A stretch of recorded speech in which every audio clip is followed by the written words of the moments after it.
Great Riyansh morning. मी कविता पोपळगट, राहणार सिंदखेड राजा. आलेली आहे मी सिंदखेड राजामध्येच लक्ष्मी जाधव मॅडमकडे. आणि लक्ष्मी जाधव मॅडमला काही आजार होता, जसं की त्यांचं वजन वाढलेलं होतं, गुडघ्यांचा त्यांना प्रॉब्लेम होता, प्लस त्यांना ॲसिडिटीचा आजार होता. ॲसिडिटी, खूप हायपर ॲसिडिटी होती त्यांना. आपलं 3 महिने झाले कंटिन्यू त्या कोर्स करतायत. तर 3 महिन्याच्या कोर्समध्ये आज मॅडमला कसा रिझल्ट आलेला आहे हे आपण मॅडमकडनं ऐकणार आहेत. मॅडम, तुमचं नाव सांगसाल? लक्ष्मी अशोक जाधव. तुम्हाला त्रास कसा होता मॅडम?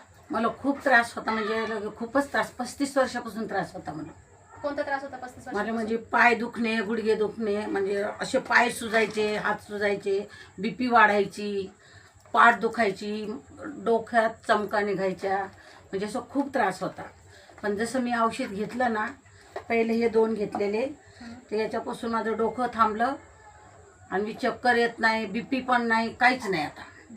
ऍसिडिटीचा त्रास कसा आहे मॅडम? मला ऍसिडिटी बी न ठीक आहे, सगळे म्हणजे पूर्ण गेलेले, क्लिअर झालंय? पूर्ण वजन पण कमी झालेलं? वजन बी कमी झाले. हा, ठीक आहे. तुम्हाला बघून तुमच्या शेजारणी काय म्हणतायत आता हे सांगा. ते आमची आत्याच सांगतील काय माहिती.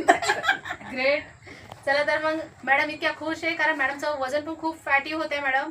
आज मॅडमनी स्वतःला खूप मला maintain खूप केलं. टेन्शन यायचं, कोणी काय बोलले की टेन्शन यायचं. लगे आज बोलले की लगे संध्याकाळी दवाखान्यात जावं लागायचं, तर 500-1000 रुपये घालूनच यायची. रोज पैसे घालायची रोज. आज 35 वर्षात मी लगे लाखांच्या काय माझ्या भर पैसे लावले, पण मला फरकच नाही पडला.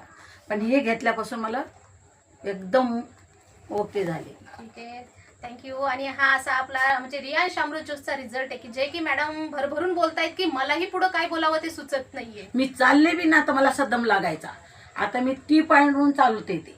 त्या दिवशी तुमच्या घरी चालत आले तिथून, ग्रेट. पण तरी काय झालं नाही, पाय पण नाही दुखले, काहीच नाही. मग आता तुम्ही इतरांना काय सांगणार? प्रोडक्ट घ्यायला पाहिजे की नाही? घ्यायला पाहिजे. ठीक आहे, थँक्यू सो मच.